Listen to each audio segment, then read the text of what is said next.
Hi, Daniel. Shall we make a start? It's 2 minutes past 2 for us in UK, and for you, I think it's 7 a.m. Okay, we'll make a start now. Okay, Perfect. fine. Hi, everyone. Welcome to NeoFOCUS 2 p.m. Webinar. Today, we have a special guest, Dr. Daniel Rios, is joined from Mexico in the morning, 7 a.m. Thank you very much, Daniel, for coming to the meeting.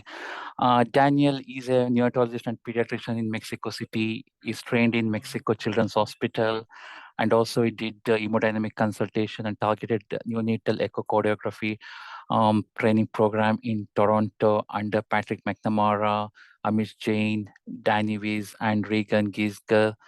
And also is a president of the Neonatal Association of Neonatologists of Mexico City and the Valley of Mexico, and is currently works in National Institute of Perinatology in Mexico City, and is going to talk about cardiopulmonary interactions and the role of integrating lung ultrasound and targeted neonatal echocardiography. So really looking forward for your talk, Daniel.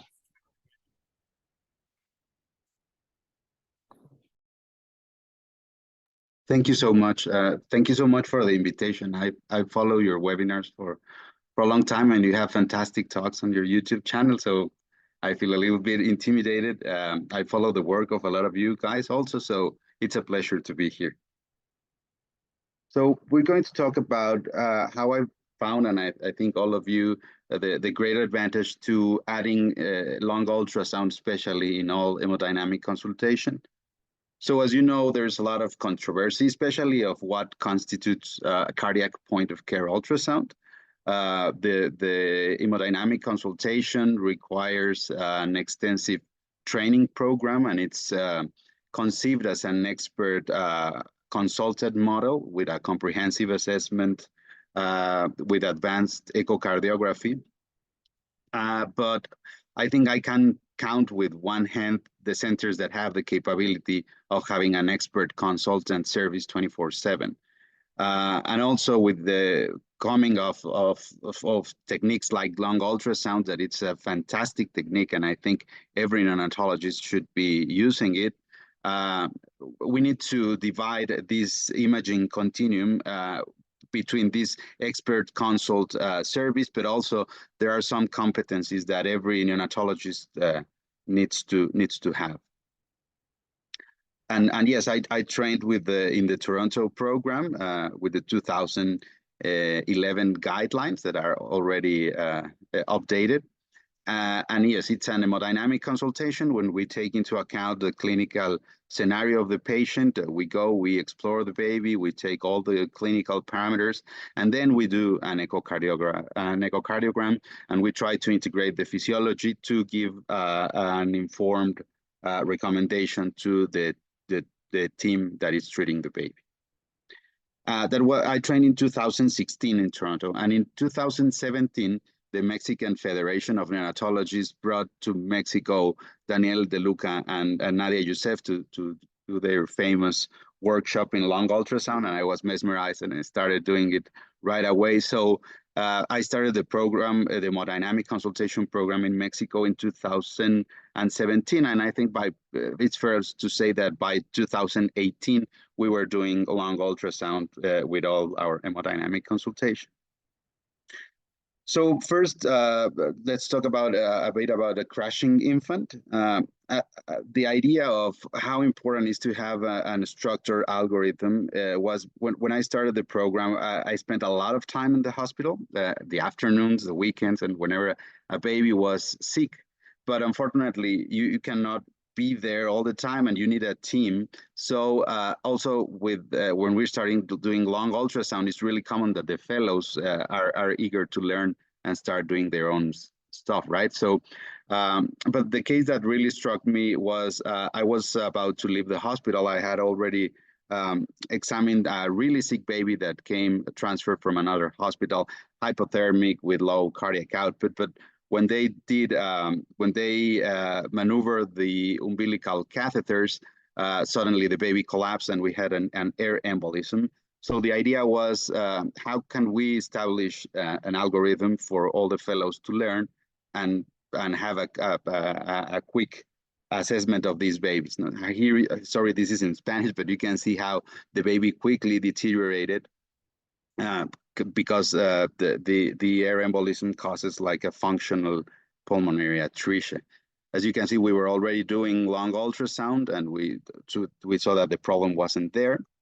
And the frustrating thing that was one of the things that motivated me to learn TN echo was that we relied on a consultant service, and we depended on how quick, for example, in this case of pericardial effusion, the cardiologist can be there. I put a BlackBerry phone because that was our intelligent phones back then. And here's a case of a really good cardiology fellow that always came when we had the need. But that's not always the case, and it's really important for the NICUs to have their own equipment. And little by little, we know that in different steps of, for example, neonatal resuscitation, the ultrasound can be of great utility.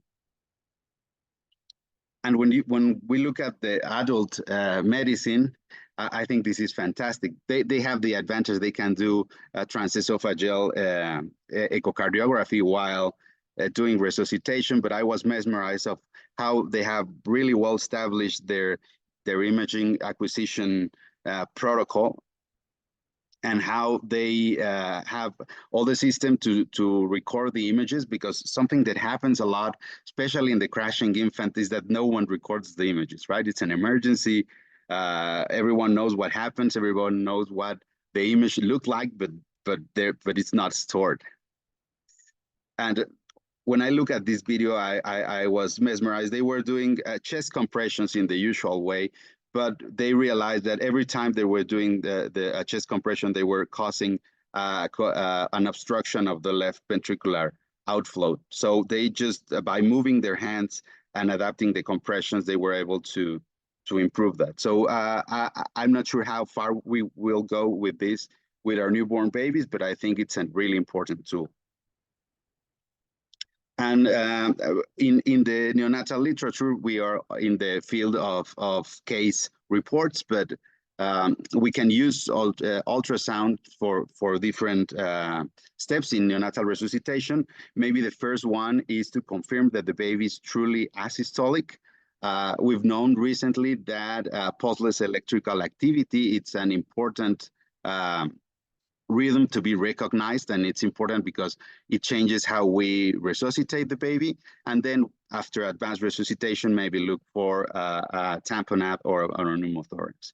And this is the Delirious study by Dr. Rodriguez Van Hool, where they use ultrasound for a second method to verify a heart rate beside the cardiopulmonary electrodes. And yes, as you can see, we're in the field of case reports regarding ultrasound for resuscitation, but I think it's a really interesting field. So when we did our algorithm, we integrated the clinical observations by Rodriguez Van Hool. We also used this algorithm from Amish and Ashraf, where for the first time they used the concept of having an ultrasound available in a baby that has acute deterioration with a central venous line inside it, and how you can quickly identify if you have a tamponade, or you can move the line if it's a deep line. And we're mainly based on the SAFE protocol by Nadia Youssef, where with a quick, simple steps, you can rule out a problem with contractility. You can rule out tamponade and a pneumothorax or a large pericardial effusion. So this is the adaptation we did. We published this at the Journal of Visualized Experiments. It's basically Nadia Youssef's SAFE protocol, but with some adaptations to look at the endotracheal tube. And as you can see, the ultrasound team helps for the team that is resuscitating the baby, and we can help reviewing the core steps of resuscitation and stabilizing the baby. We help corroborating also in the point of care blood gas analysis, glucose and calcium, because a lot of time that can be the cause of deterioration. And it's a system that is made for a referral either to hemodynamic consultation or pediatric cardiology, with which we should always work side by side. And what we conceive as our cardiac point of care ultrasound is we basically use a subcostal approach, a long axis subcostal approach, and a 4-chamber view as competency that all our fellows can have, and they can send the images to us. And as you can see, here we have different scenarios with pericardial effusion, with cardiac tamponade, asystole, a tachyarrhythmia, pulseless electrical activity, or an obstruction of the left ventricular outflow tract. And we also thought that we need to adapt this protocol with a high-end ultrasound with different probes, but we also adapt this protocol with a simple, linear, low-cost probe. And the view we use is a long axis view. The only disadvantage of this is if the baby is receiving chest compressions, you need to stop to take a quick look at that long axis view.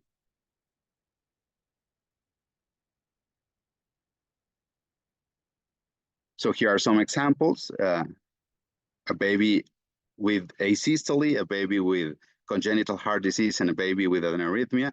And I think it's pretty straightforward that these images can give us a quick impression of what's happening, and it can lead to maybe an expert consult.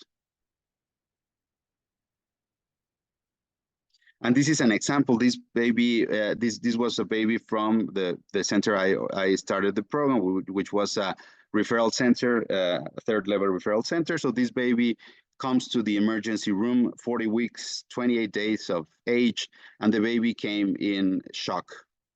For some reason, the baby responded to fluids, and it was initially integrated as sepsis with pneumonia. They said that it was a lung problem. And as you can see with the X-ray, the heart is huge, and this baby urgently needs an echocardiography. But the problem was that we had a broke machine. So we did the long ultrasound. We didn't find any signs of infection, of pneumonia there. But when you look at the heart, in the long axis approach, you can see a really dilated heart with a severe contraction problem. So we quickly get the machine from another service, and this baby had a coarctation of the aorta. So this is an example of how you cannot do the specific diagnosis with the algorithm, but you can quickly suspect that you have a problem there, and that gives you the opportunity to quickly look for help or having an expert consult. So this was a baby with 20 of lactate, and we were able, during a few hours, starting prostaglandins, to drop the lactate to 2, and the baby the next day was able to have a procedure with good results. And of course, with time, you can do an extensive echocardiography analysis of this baby, but in the crashing infant scenario, this approach is really useful. So another example, so that things are not always what it looks like. So this was a hydropic baby that was born in the perinatal center I currently work, and had a terrible history. He had as a baby with tuberous sclerosis, who developed seizures, and then really severe bronchopulmonary dysplasia with pulmonary hypertension.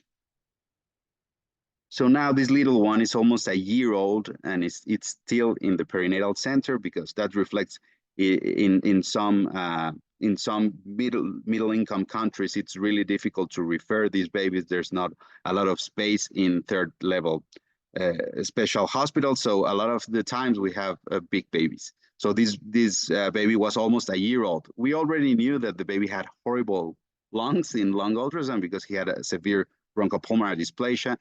The baby recently had a SARS-CoV-2 infection, and we've already talked with the parents for palliative care, and the idea was to try to discharge the baby with home oxygen.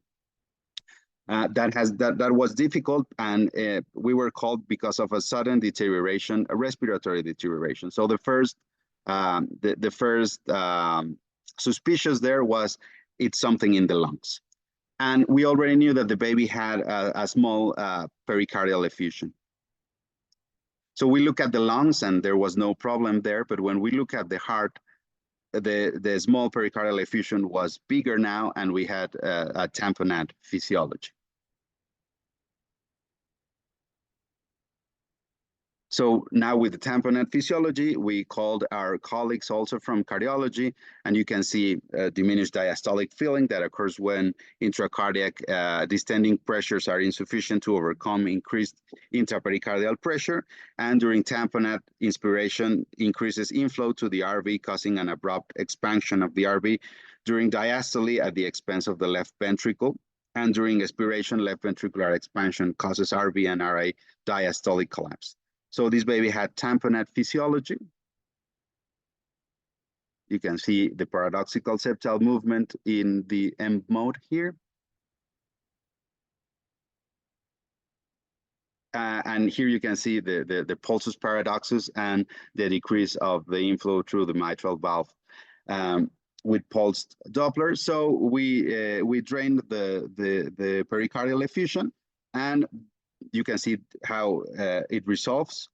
And we were able to discharge this baby with home oxygen, because the main problem here was that the small pericardial effusion now had cardiac tamponade physiology.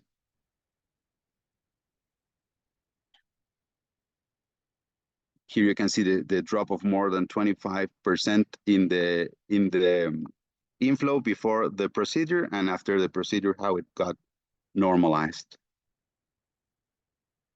And this is the results of our adaptations of the SAFE protocol in the two centers,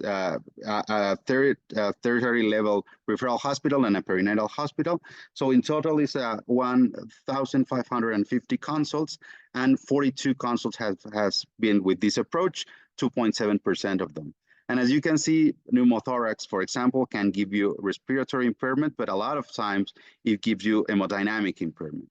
And at the same time, a pericardial effusion, it can behave as respiratory impairment, hemodynamic impairment, but also when we did cardiorespiratory arrest assistance, the main problem was a pericardial effusion. And in 2 cases, we have found pulseless electrical activity. So I think it's really important to take a look at the heart when you arrive to help with cardiorespiratory arrest assistance. And this is an example, a male 30 weeks of gestation. We knew that this baby had severe IVH. So the team was called for bradycardia and pallor. And as you can see in the monitor, we have a heart rate of 85. There was no problem in the lungs. We have pleural sliding there. We have B lines and the tubes in place between the 2 thyroid lobes. We have an orogastric tube also in place. So the lungs are not the problem.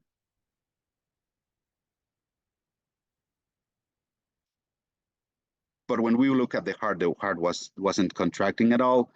So this was pulseless electrical activity, and we started chest compressions.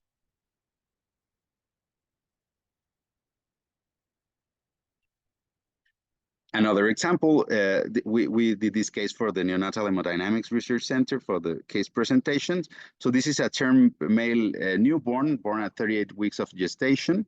And on day 2 of life, we're called because the baby had sudden desaturation with tachycardia and hypotension.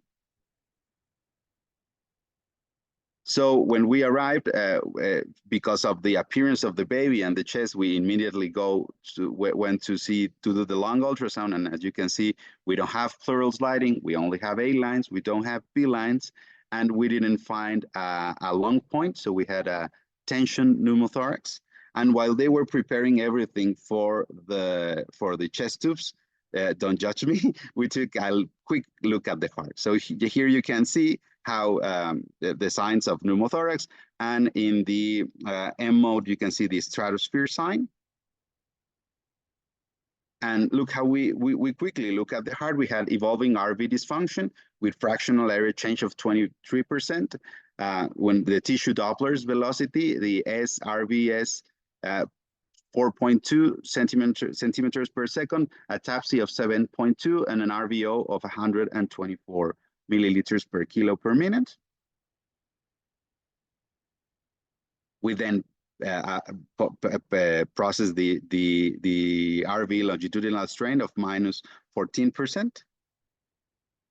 And you can see paradoxical interventricular septum in systole, and the pulmonary vascular resistance index, which is the pulmonary artery acceleration times divided by the right ventricular ejection time, 0.17. So we had pulmonary hypertension, a right to left PFO,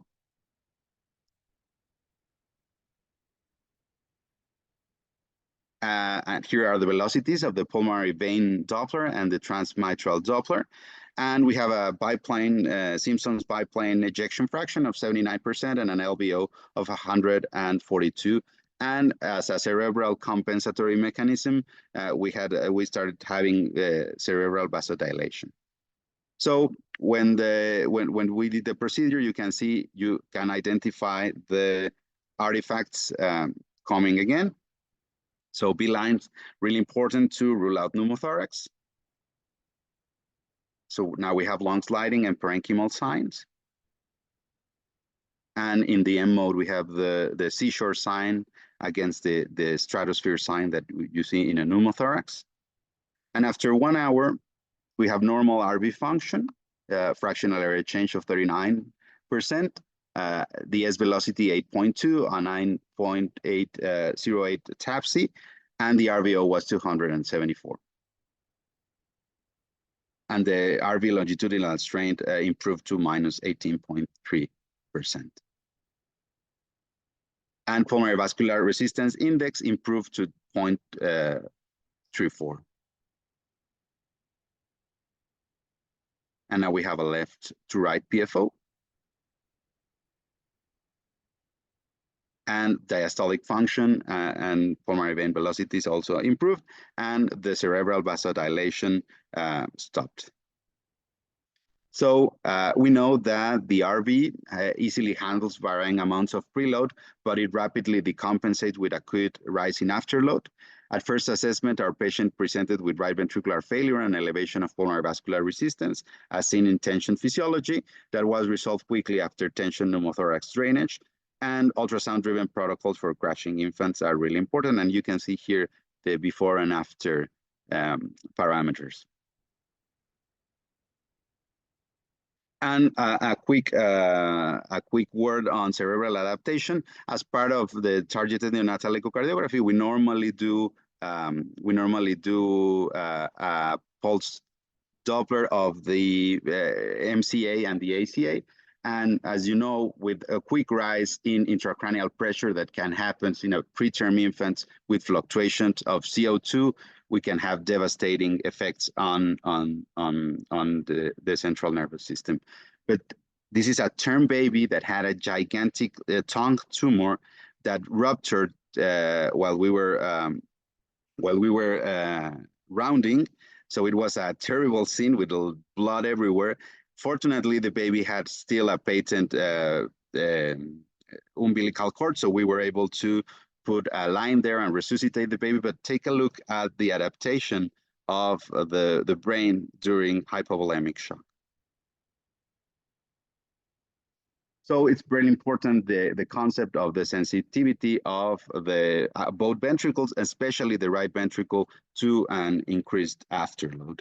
And it's something we take into account for our consults all the time. So this is a baby with TAPVR.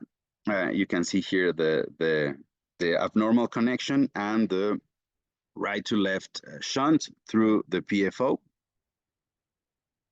So always, this is a tip that we always give to our fellows. When you have a pure right to left shunt, it's really important to look at the pulmonary veins.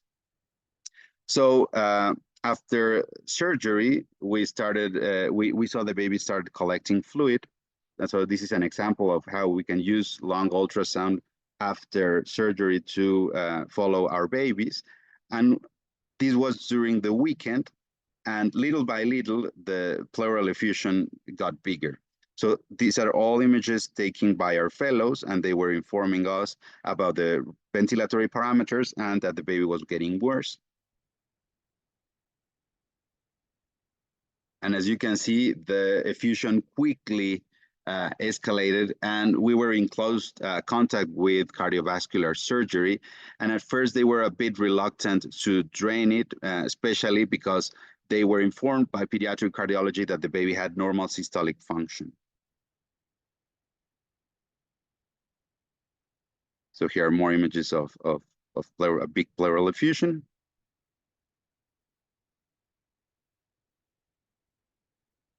The transdiaphragmatic view that can be really informative to have like a panoramic view of the lungs. Here's the right lung and the left lung. So we quickly evaluated the baby, and yes, indeed, the baby had normal systolic function at the time. But when you take a look at the diastolic function, we had an EA of 1.3 and an EE ratio of 15.25. And that diastolic abnormality was also concordant with an increase in the respiratory parameters. So we were able to convince to drain the effusion, and things got better in terms of ventilatory parameters and diastolic function. And every fluid needs to be studied, and this was a chylothorax. So really important, one of the main consults for the hemodynamics team is a baby that has acute respiratory deterioration or hypoxia. So as you can see in this algorithm by the Canada group, you can see the first step is always to optimize ventilation, recruitment, and rule out pneumothorax. And then you do echocardiography to rule out pulmonary hypertension. But here's where lung ultrasound is really important, and it answers a lot of questions really quick. And then when we evaluate a baby with pulmonary hypertension, it's also important to take a look at the physiology. It might be driven by pressure, but also it might be driven by flow or have a post-capillary physiology. So in different scenarios, we take a look at the heart and the lung, and depending on what's the physiology, that's the recommendation we give. And in the perinatal hospital I'm currently working, we analyzed the first 505 consults, and the acute respiratory deterioration was 101. And as you can see, a lot of the times our mission is to rule out pulmonary hypertension, look at the wide spectrum of lung ultrasound findings, and we normally have expectant measures because according to the lung ultrasound findings, we can do some arrangements. And then in 14%, only 14% of cases, we give an active pharmacological recommendation. And as you can see, if it's driven by flow, we go by diuretics, but if it's more pressure driven, we use pulmonary vasodilators. So this is an example. Baby starts with deterioration in respiratory assessment with increased needs of oxygen. So this is the baby, this is the clinical picture, and this is the X-ray. So first, we need to take a look at the lung. And as you can see, we don't have any signs of important pulmonary hypertension, because a lot of the time, the team is, what is the team asking? Does this baby has pulmonary hypertension? So this baby does not have important pulmonary hypertension. But when we take a look at the lung, remember the X-ray I presented, we have an area without pleural sliding. So here you can see a lung point and an area without pleural sliding. Here is really clear, we don't have pleural sliding, and we have a lung point here. So we can quickly do the diagnosis of a pneumothorax. With more sophisticated equipment, you can do you can amplify the image, so it's really clear where the pleural line is sliding and where it's not. But if not, it's always important to do an M mode and do the differentiation between the stratosphere sign or the seashore sign. Here you can see the long pulse, the long point. So remember the first X-ray, that's a common scenario for us doing ultrasound. This baby does not have pneumothorax, and then you take a lateral X-ray, and this baby has an radio-occult pneumothorax. And this is an example of how we put in our electronic record the results of our consult. Another common important consultation for the ultrasound team is in the delivery room, especially for long ultrasound score and determining if a baby needs surfactant. So here you can see we mainly do long ultrasound, and we do long ultrasound score. And as it's reported in the literature, there's it's a wide difference in the score that needs surfactant for the first and the second dose. But a lot of the times, especially in bigger babies, the question is, does this baby has a normal transition or not? And one thing we've adapted, as we don't have video laryngoscopy, with the ultrasound, we take a look into the trachea. We use normally a Lisa catheter. And you can see here, sorry, that.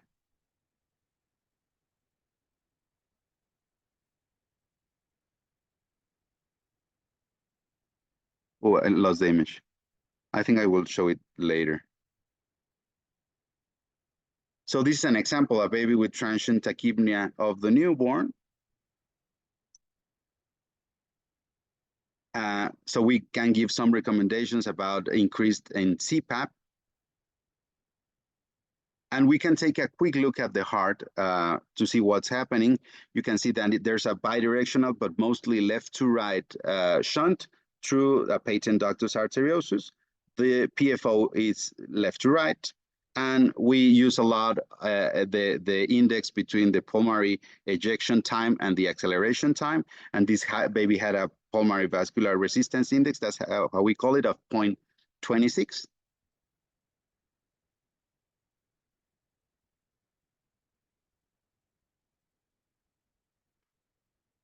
I will restart my presentation because I'm missing some images. Sorry. Yeah, that's fine, Daniel.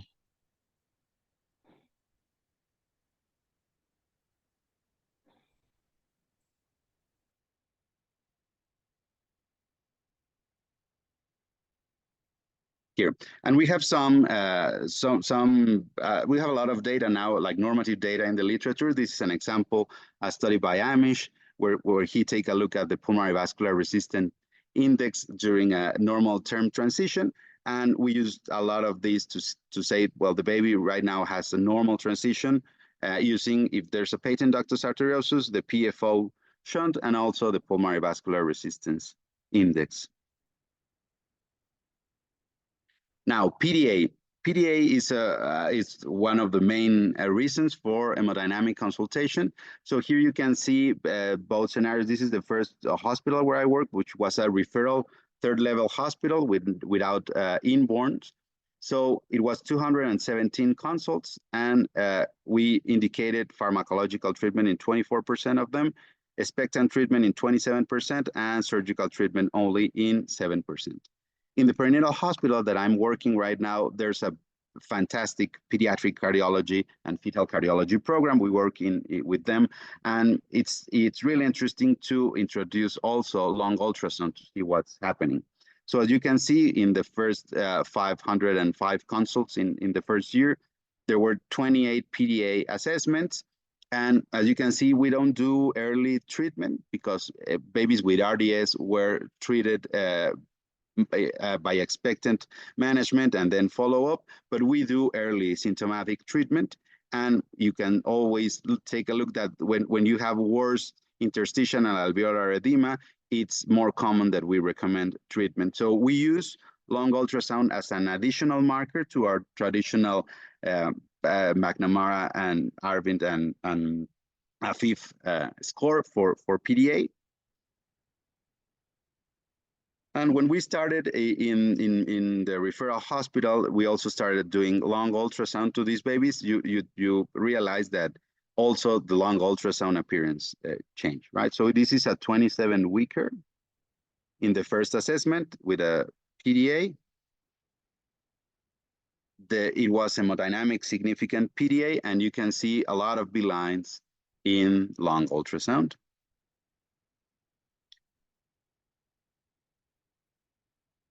With pulmonary edema, what's a bit difficult here is when I started doing lung ultrasound in PDA, we didn't do a lung ultrasound score, because the problem is with the traditional lung ultrasound score, the adaptation by Dr. Rosalind Brad, if you have interstitial edema, it doesn't matter if you had a little or a lot, it's always going to be 1.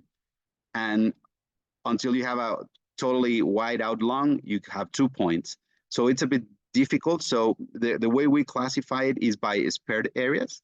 When you have 75% of spared areas, we call it mild, 50% moderate, and only 25%, we call it severe. And when you have a wide lung, we call it critical. Maybe it's a better idea to look at other ways to classify it and do a semi-quantitative assessment of it.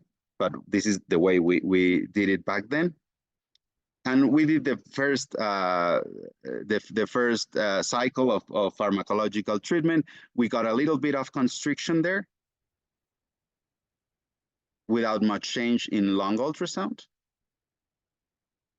Then the baby had sepsis, and the ductus was reopened. With another pharmacological treatment, you can see the lung ultrasounds gets a little bit better, but then it doesn't work. We still have a big hemodynamically significant PDA, and the lungs get terrible. And after surgical treatment of this baby, you can see how lung ultrasound definitely improves. So recently I had the fortune to work with Marilena Savoya, and we did this review on integrating lung ultrasound to targeted neonatal echocardiography. So far there are 4 studies in the literature using a lung ultrasound score. They're really heterogeneous, and they use different approaches with different regions and different ways of scoring it.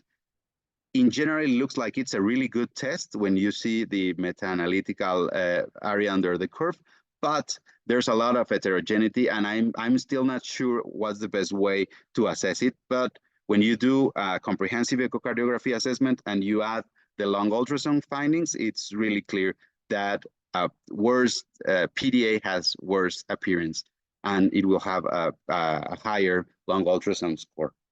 And this is an interesting case. We were called, we already knew this baby for patent ductus arteriosus, and we achieved constriction with the first ibuprofen cycle. So we knew that the baby had a restrictive PDA, but the team thought that had this horrible image in the X-ray and thought this is still the PDA. So we took a look at the baby and we told them, no, it's not the PDA. But take a look at the lung. You can see big consolidations here, and especially on the left side, we have a big consolidation with a big complex pleural effusion. You can see echoes in there. And the beautiful things about ultrasound, it also allows you to do really safe procedures. So after we did the evaluation, we extracted this purulent drainage, and quickly we knew that we had positive cocci there, and this was Staph aureus.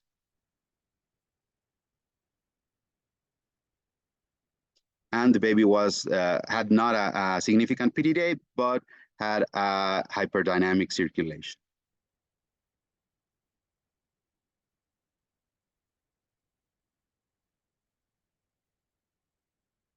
And finally, BPD babies.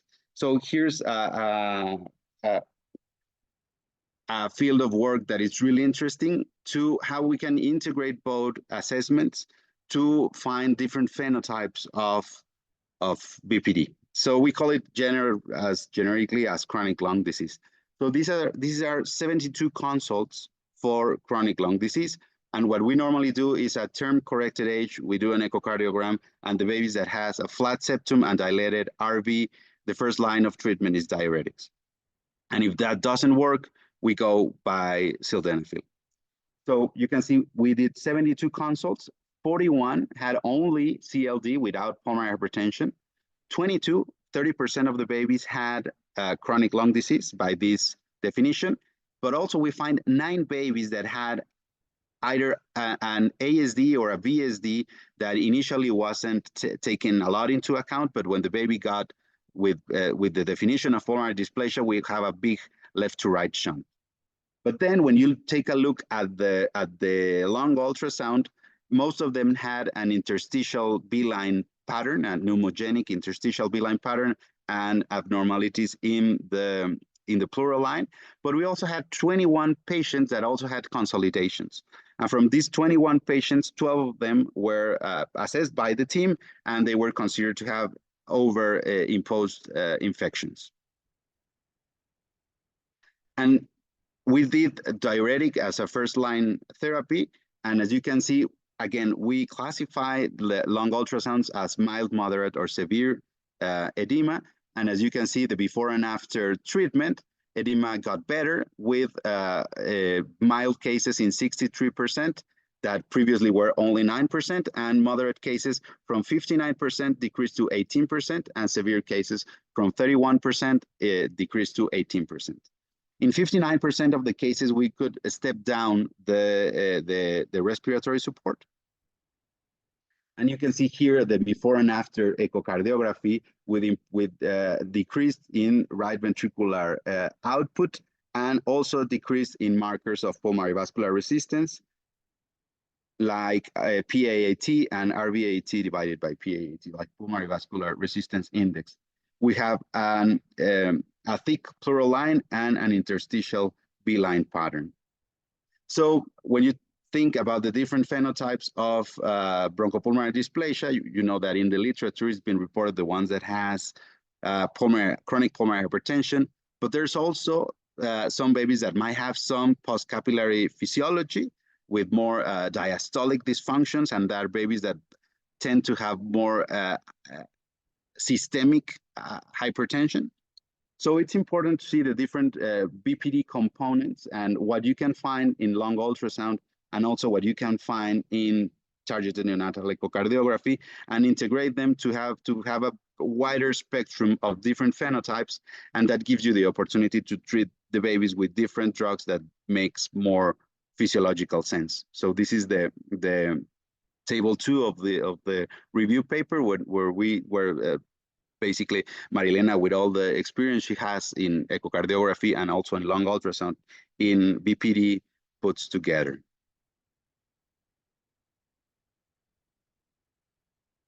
And this is an example of how we report in the patient's electronic chart our consultations. We have why are we assessing the baby. We take a look at the respiratory support, what are the patient's diagnoses, what are the vital signs, and then we integrate what we find in heart ultrasound, lung ultrasound, head ultrasound, abdominal ultrasound.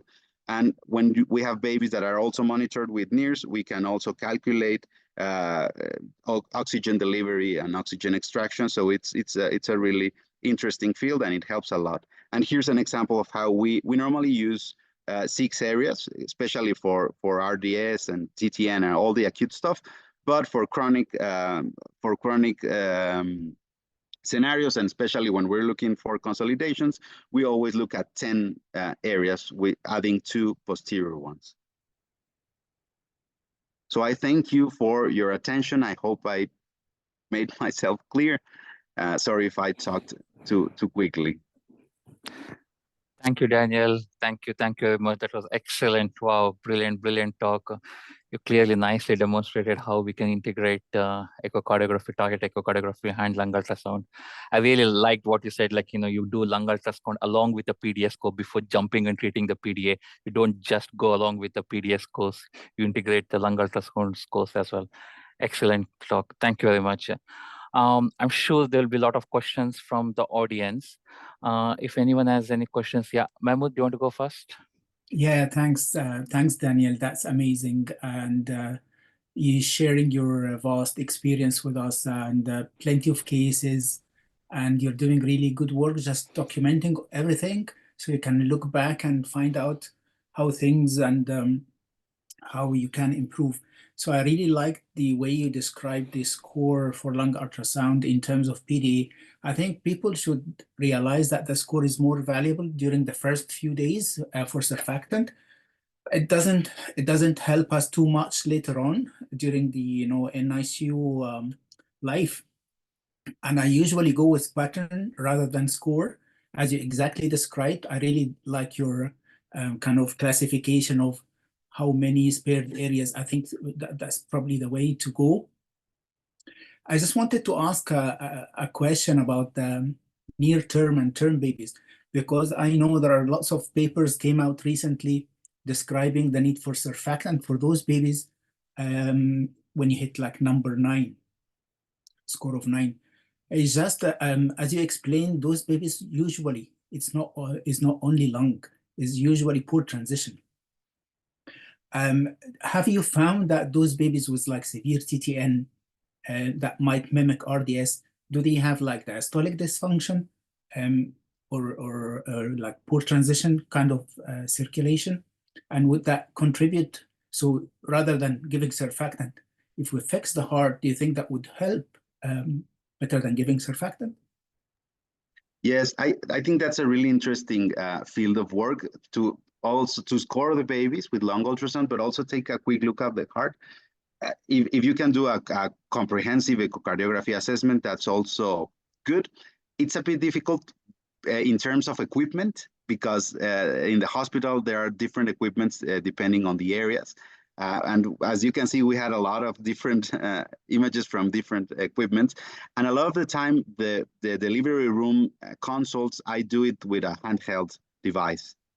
But as you see, it's really important, especially in late preterm and near-term babies. I think a sign we use a lot is it's called we at the end we call it. There's a difference between inspiration and expiration, and you get recruited during inspiration. So during inspiration, A lines appear, and during expiration, either B lines appear or you have a wide lung appearance. So that appearance, I saw that Yasser described that with his team in a CPAP prediction for CPAP winning. So when we see that phenomenon, that helps us a lot to adjust CPAP.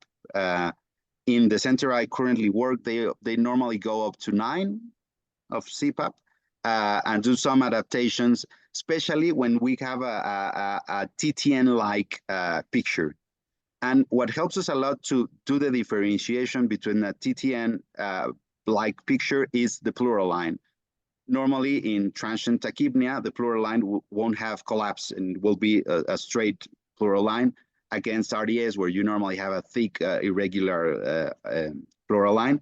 So if I have a score, if it's a near-term baby, but the baby have a score of 3, thinking it's have the snowflake sign, like you will give him 3 in the semi-quantitative score, I don't doubt it's surely a surfactant problem. But if you have a TTN-like picture, we normally do adjustments to CPAP in the delivery room, and then we reassess.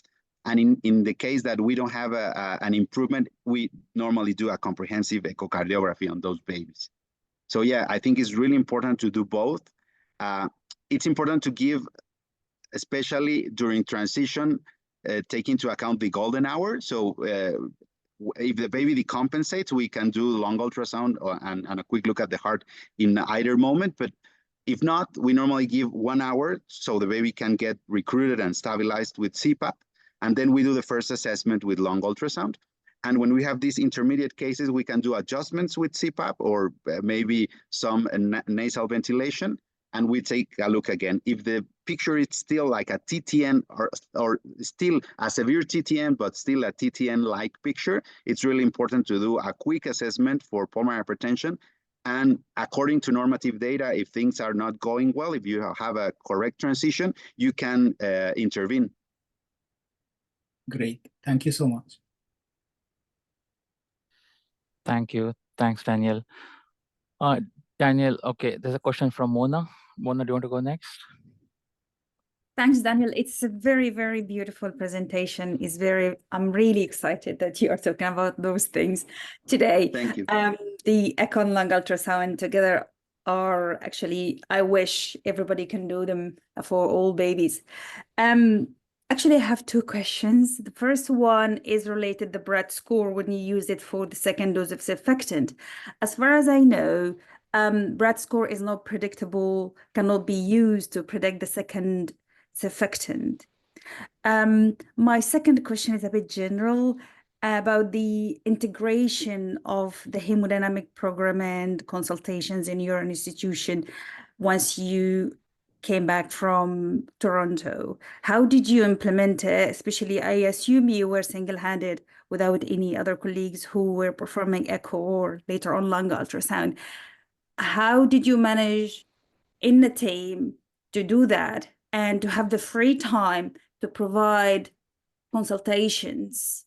Was it in addition to your clinical duties, or do you have a different rota? I don't know. So if you can explain to us what did you do, we'd be grateful. Thank you so much for the question. So the first question, we normally use the main paper for the second dose of surfactant is the one from, I forgot the name of the author, but it's also from the group of Paris, where they came with the 10 number, 10 or more for the second dose of surfactant. And we also do the BRAD approach in terms of the 6 areas for the second dose of surfactant. And when we have 10 or more, we give the second dose of surfactant. How quick you can determine that, it's another really interesting question. There are some papers like the Dolphin Junior study and some studies from Pieri in Europe. So maybe at the 2-hour range from the first dose of surfactant, you can reassess and have a pretty clear picture of the baby that might need the second dose of surfactant. But basically the baby also in terms of pattern recognition, the baby that stays with a white lung, it's the baby that will need the second dose of surfactant. So if you have a universal white lung on both sides, you will have 12 as a score. But so that's why 10 or more is a good point for the second dose of surfactant. And yes, as you told us, the first dose of surfactant and the 9 or more, it's meta-analyzed. It has been shown in several studies. But for the second dose of surfactant, it's a bit trickier. It's a bit different, and we don't have as much information to do a specific recommendation. So when I started the program, I started in a tertiary referral hospital where I also had clinical duty. So it was a bit difficult because I did ultrasound as a consultant. I also did ultrasound for my patients. And it's fair to say that everybody knows that if you do ultrasound, all your baby gets an ultrasound. And then what we started doing is teaching a lot of lung ultrasound and basic cardiac views. So we normally try to train all our fellows in complete lung ultrasound. They need to be able to do everything in terms of lung ultrasound and some basic cardiac views. Right now, I'm in a perinatal hospital. So at the last year where I was in the tertiary level referral hospital, I had the opportunity to train 4 physicians, 4 neonatologists in Mexico. So 4 of them have formal training with me. And also we have Caro Michel that trained in Montreal with Gabriel Altit. So right now there are 6 of us in the country. But we're trying to expand as much as possible the lung ultrasound program, adding a little bit of what would constitute cardiac point of care, but we also are trying to train more people with the expert consult model, especially for targeted neonatal echocardiography. Thank you. Thank you. Thanks, Daniel. Thank you. Okay, Abhijit, do you want to go next?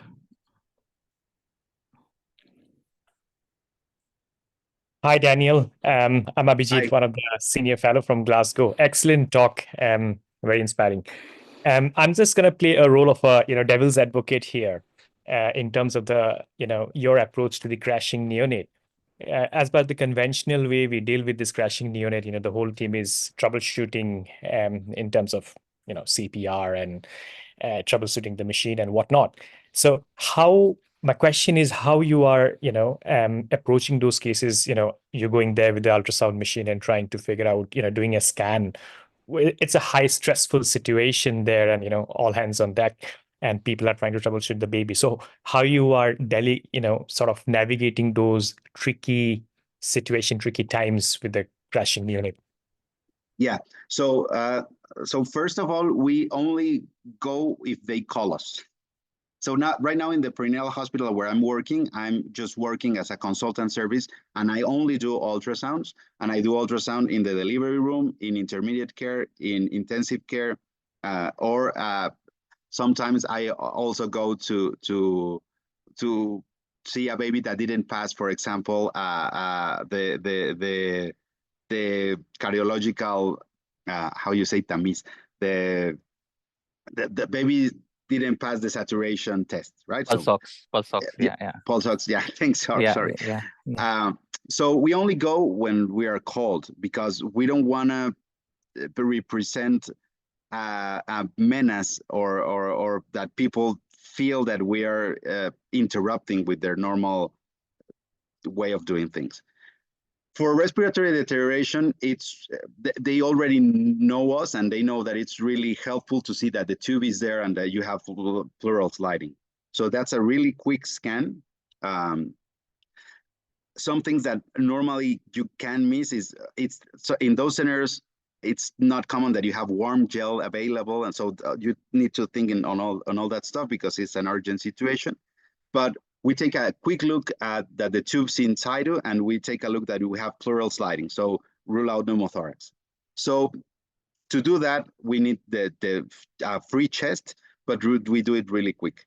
Now, to see the heart, if we go there and the baby is getting resuscitation, we do the subcostal approach. So the thorax is free to do resuscitation maneuvers, and we do the subcostal approach, and we do basically a long axis sweep from the atria to, then we see the left ventricle, and then we see the pulmonary valve, right? So from posterior to anterior. So that's what we normally do, and only to see if there's true asystole or if we have a tamponade and house contraction. And also you can see when they are giving chest compressions that they are sort of working. You can see the outflow tract going. So that's the approach we normally do if the baby is being resuscitated. And over time, we have also found that a lot of times with prolonged ventilation, for example, also the subcostal approach can be difficult. So we have been learning between cases, but I think the first important thing is first do no harm. So try to give important information, and all the views are taken really quickly. So that's why I think it's a really important research question. It's important to determine what are the images we're going to take, and I hope I have the opportunity at some point to do that as a clinical, as a formal clinical study where we have specified image acquisition parameters. I hope I answered your question. I don't know if... Sure, Daniel. Yeah, thank you. Thank you so much. Thank you. Thank you. Daniel, there's a question on the chat that is from Sujit. He says, thanks for the excellent talk. you had to leave early. A couple of questions. One is, do you use lung ultrasound to assess response to diuretics in chronic lung disease? And the second is like, do you wean non-invasive respiratory support based on lung ultrasound? Yeah. So yeah, as we do the approach that was proposed by Amish, like for the chronic pulmonary hypertension echo at corrected age, and on those babies with flat septum and dilated RV, that's our babies that we start with diuretics. And we normally try to do a before and after scan, and we've seen that you get less belines, and in a lot of times you can win oxygen. So yeah, we do it for chronic lung disease. So that was the first question, right? And the second question? Question is on wean of non-invasive respiratory support based on lung ultrasound. Yeah, so there's a lot of literature around that. Normally, when you have a low score, you have a low score, you don't have consolidations, and you don't have the inspiratory recruitment phenomenon. You're pretty sure you can win non-invasive respiratory support. There are some studies in the literature for recruitment that you have a really fantastic talk on lung ultrasound for recruitment.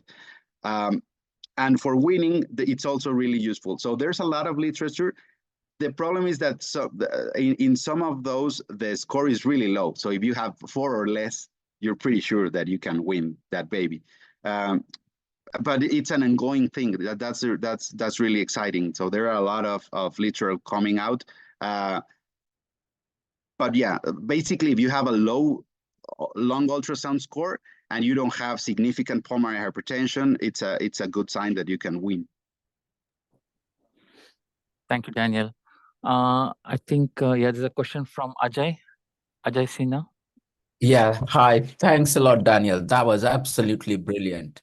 And I particularly liked the combined assessment because, of course, we tend to think, those who have interest in echocardiography tend to look at the heart. Those who have interest in the lung, they look at the lungs. And the twin shall never meet, I think, in a way. But clearly, I think the lung and heart are as a unit work together clearly. So therefore, your assessment makes a lot of sense to me. I mean, I guess one of the question I wanted to ask is, I mean, while I understand pneumothorax in terms of recognition using lung ultrasound is really good and clearly has a very high sensitivity, we know that many of these babies will have other reasons for respiratory deterioration as well, concomitant to pneumothorax. How do you use that as far as the guiding your treatment is concerned?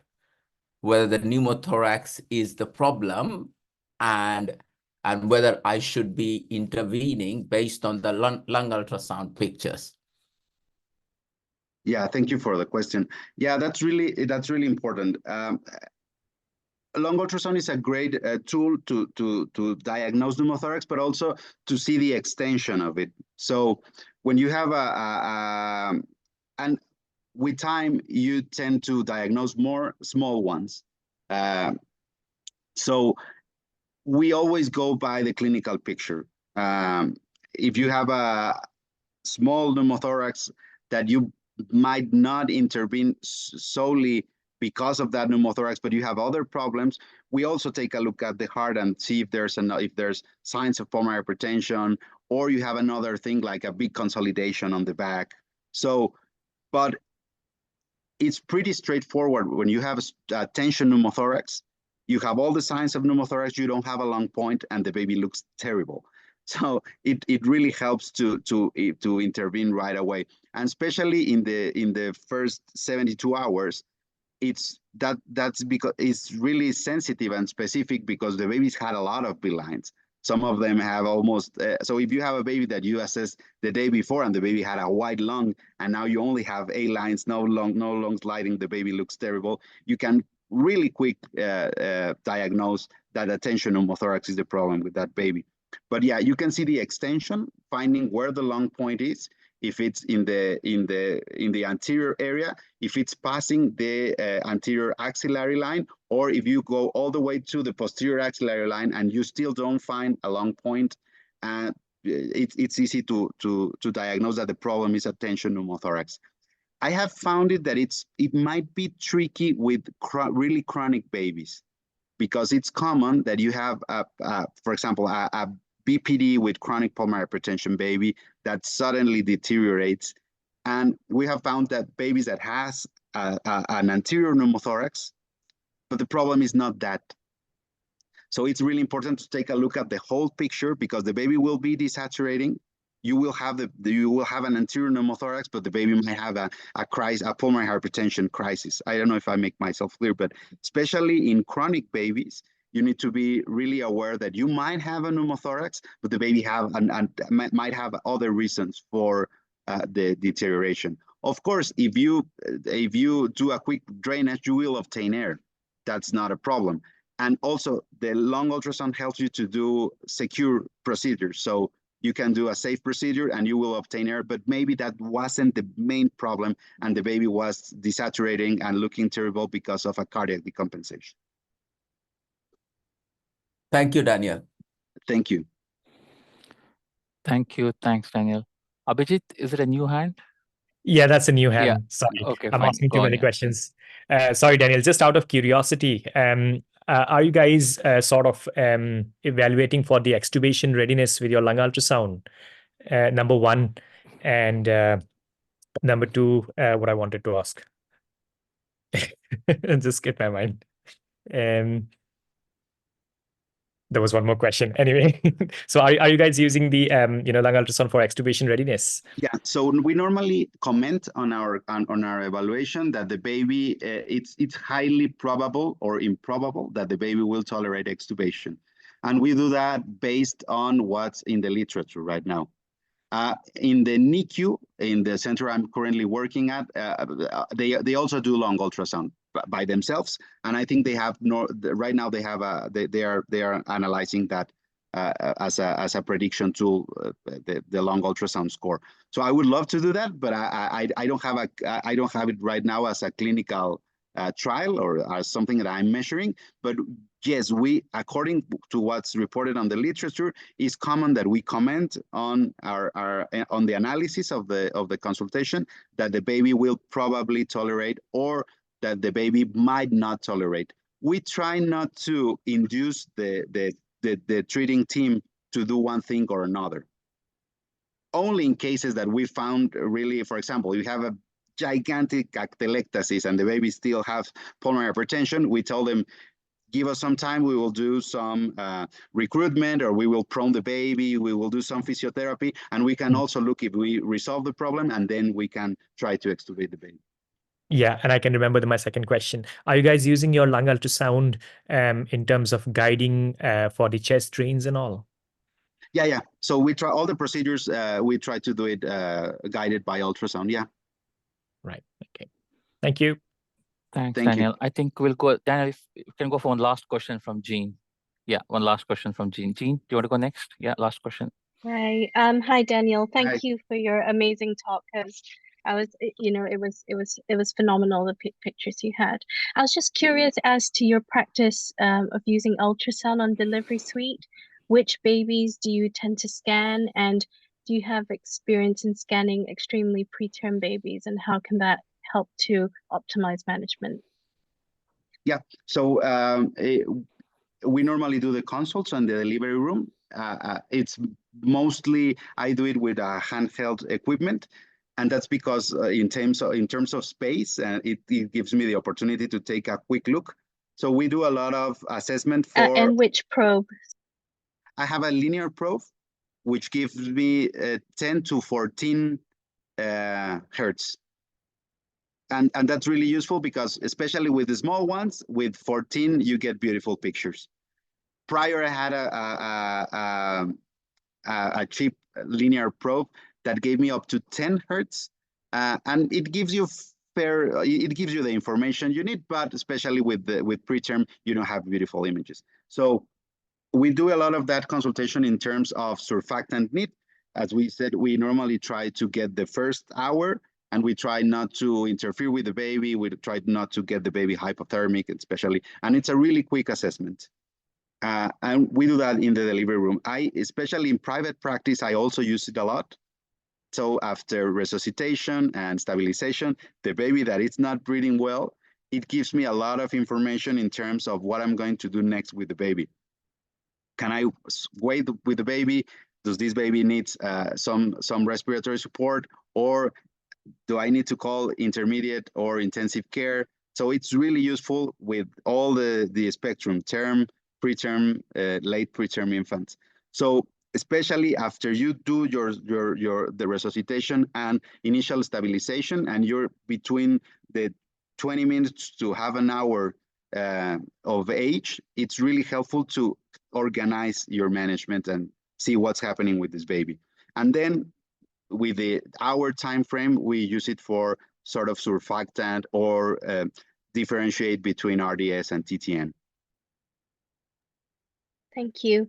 I know we're not trying to endorse special products on this platform, but it's just wondering which probes you recommend or what you use in your experience. Whatever we have. So that's really important. So that's why in low and middle income countries, we're a middle income country, I think point of care is really important, and it's really important the resilience and adaptation. So we rely on the equipment that it's available. So in a lot of we had a really old Logic by General Electric.